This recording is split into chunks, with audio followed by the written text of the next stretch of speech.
I want to tell you a story. This story is about a man called Elias. As a young boy, he had been lost in the forest surrounding his village. Struggling for days to find his way, miserable and hungry, he stumbled upon a cave and met an old hermit who gave him a glowing lantern and taught him one single life-changing lesson. Light shared is light multiplied. Today he is the wealthiest man in the village and moves around with that lantern, handing it to whoever have lost their way. End of story. I will be briefly discussing the book, If I Could Tell You Just One Thing, by Richard Reed. Just like the story, this book is a treasure trove of wisdom, bringing together life-changing advice from extraordinary people who once found their way and now share the one thing that guided their lives. Before you go about wandering in the wilderness, remember there is someone who already did. Get the lantern from them. Life is a cheat sheet if you learn from those who've already succeeded. Want to be a writer, preacher, broadcaster, or go into business? Seek advice from experts in these fields. If I Could Tell You One Thing by Richard Reed gathers wisdom from successful people, saving you the struggle of figuring it out all alone. Inside the Wire with Lieutenant Colonel Lucy Gills. The British Army is considered one of the best in the world. This is because of a culture engraved in sea drills: courage, discipline, respect for others, integrity, loyalty, selfless commitment. These aren't just words. They live by this code on and off duty. If you've ever been to Sandoz training ground, you will understand why its products are ready for any operation. The person responsible for these officers is a woman called Lieutenant Colonel Lucy Gills. She's the first female commander in history of Sandoz and have led operations in Bosnia, Iraq, Afghan, Sierra Leone, and even North Ireland. Everyone referred to her as Ma'am. The one thing Lucy Gills will say to you is this: in getting the best from people, train in rather than select out. This is tricky because we are used to bringing in what we consider as finished products. 10 plus years experience, looking strong, looking good, having the right connections, and so on. Lieutenant Colonel Lucy Gills, the person responsible for making the best military in the world, is saying, spotting the potential in people and giving them the opportunity to develop is crucial for your long-term success, both for you and your organization. Sir Richard Branson, Island Man. You probably know this guy as a billionaire founder of Virgin Airlines, who still do balloons and skydivings, always partying in boats with beautiful women, cross-country cycling, space adventures, and so on. The guy is 85 and living his best life.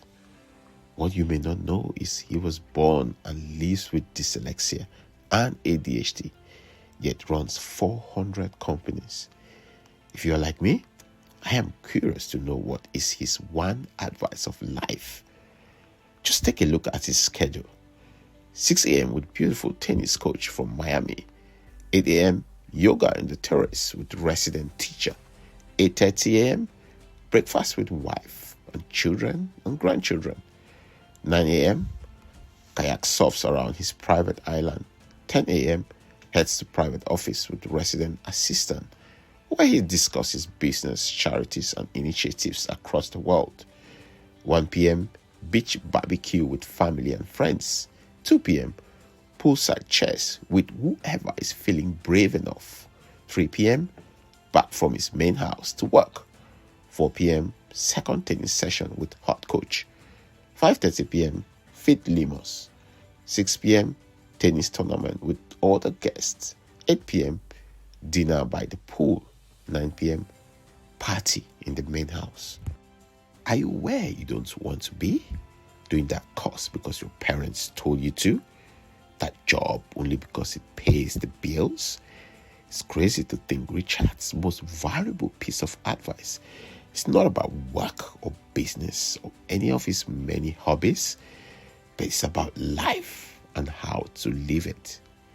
The one thing Richard Branson have to say to you today is this: life is precious. Don't waste it doing anything you don't want to do, and do it with the people you love. That probably explains why his empire is filled with people he called friends and family. The teenage brains of Professor Sarah Jane Blakemore. It's 10:46 p.m. and Kate is waiting for her teenage daughter Jane, whose phone is switched off. Did she go to the party I told her not to? What could have happened? Is it the fight we had yesterday? She's never stayed this late before. She was already shaking, imagining the worst. A faint sound from the door creaking open. Kate was suddenly relieved, but relief replaced with anger. "Where have you been?" Kate demanded, her voice trembling. Jane froze, then dropped her gaze. "Out?" she muttered. "Out where? Do you have any idea how worried I've been?" Jane shrugged, her expression guarded. "I'm fine, Mom. Can we not do this right now?" "No, we're doing this," Kate's voice cracked. "I've been sitting here imagining all the terrible things that could have happened. You don't get it, do you?" Jane suddenly burst into tears, catching Kate off guard. "I didn't go to the party, okay?" she sobbed. "I went to the park because I couldn't stand being here with you. You're always on my case and I feel like I can't breathe." Ever wondered why teenagers act the way they do?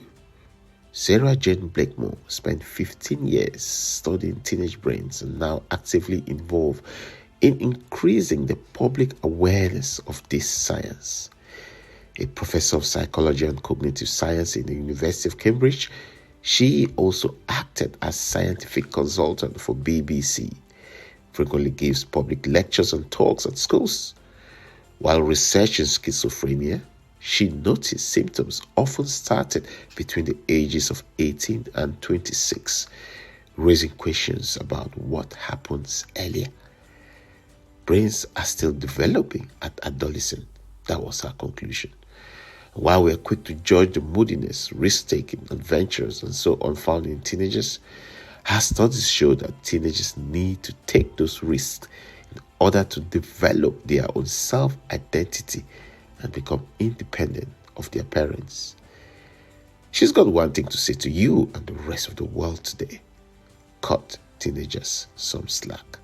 Remember, a 15-year-old may look like an adult, but their brain isn't fully there yet. Michael Bloomberg, New York's finest. What is it about successful business people becoming great politicians? When I say great, I mean they are actually loved by the people, at least to the extent of winning elections. Take a look at Said Hariri, former Prime Minister of Lebanon, business net worth $1.6 billion. George H.W. Bush, former President of the U.S., family business network of $400 million. Senator Mark Warner, former governor of Virginia. By the time he left office as a governor, his state was named the best state for business. Network $215 million. President Trump, 2 times president of the U.S., billionaire real estate mogul and chairman of the Trump Organization. Net worth $5.5 billion. We can go to all these people and ask them for their one piece of advice about life.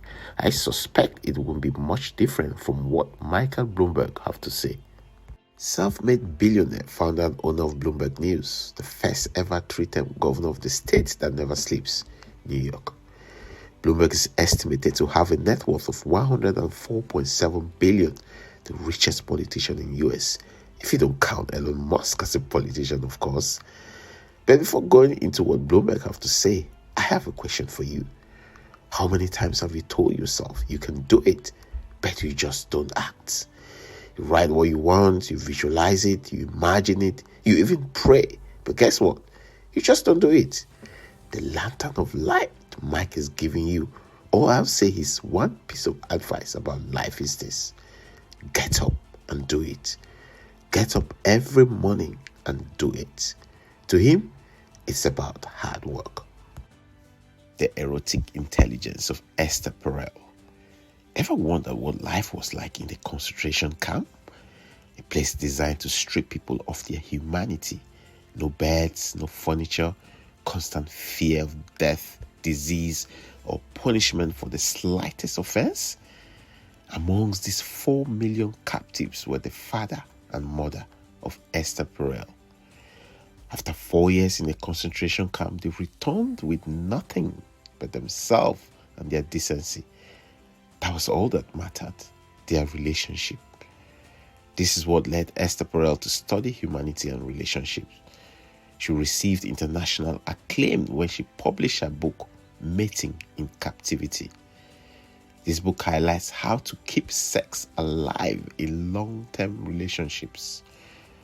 Now the world's leading relationship therapist, she advises on what everyone strives to get right: love and connection.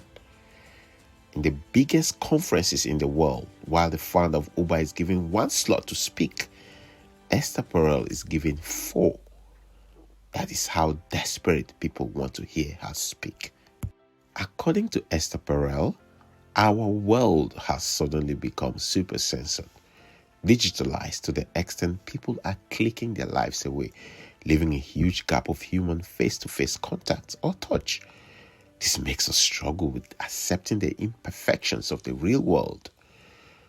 Although the idea of immediacy is cool, swiping lefts or right can leave people feeling disposable, commodified even, and that can be hurtful or degrading. Esther's one thing to say to you is this: the quality of your life depends on the quality of your relationships, not on your achievements or how smart or rich you are, but on the quality of how you relate with others.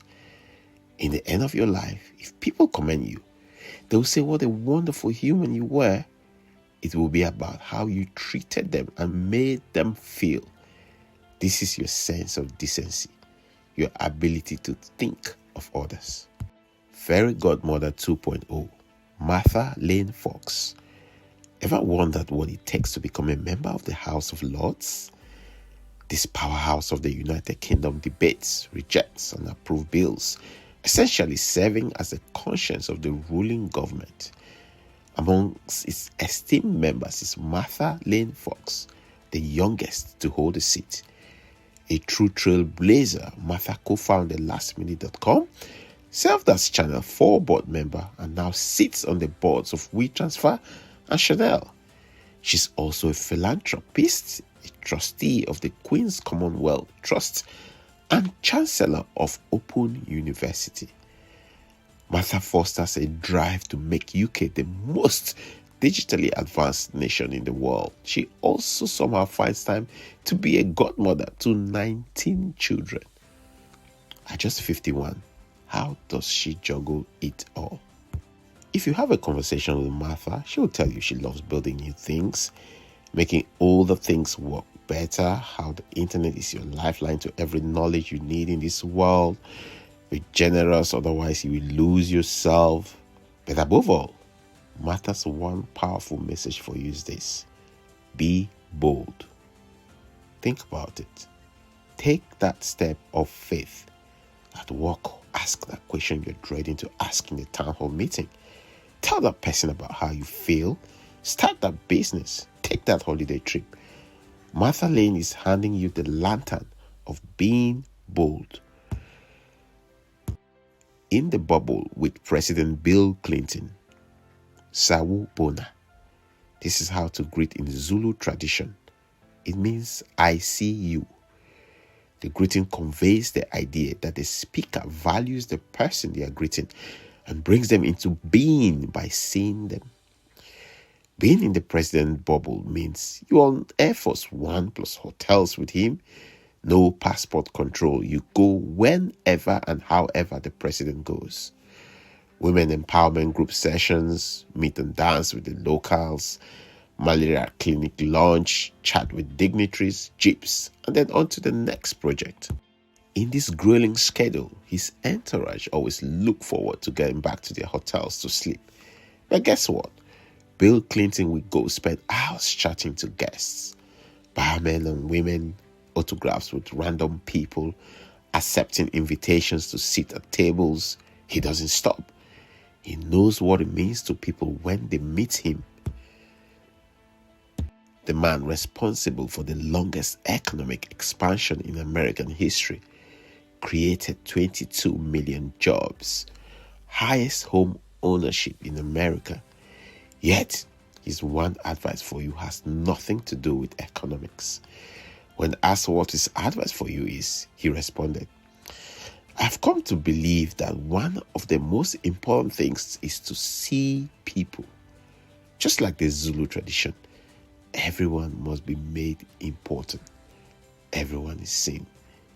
Sawubona. If you've come this far, I recommend you actually get a copy of the book.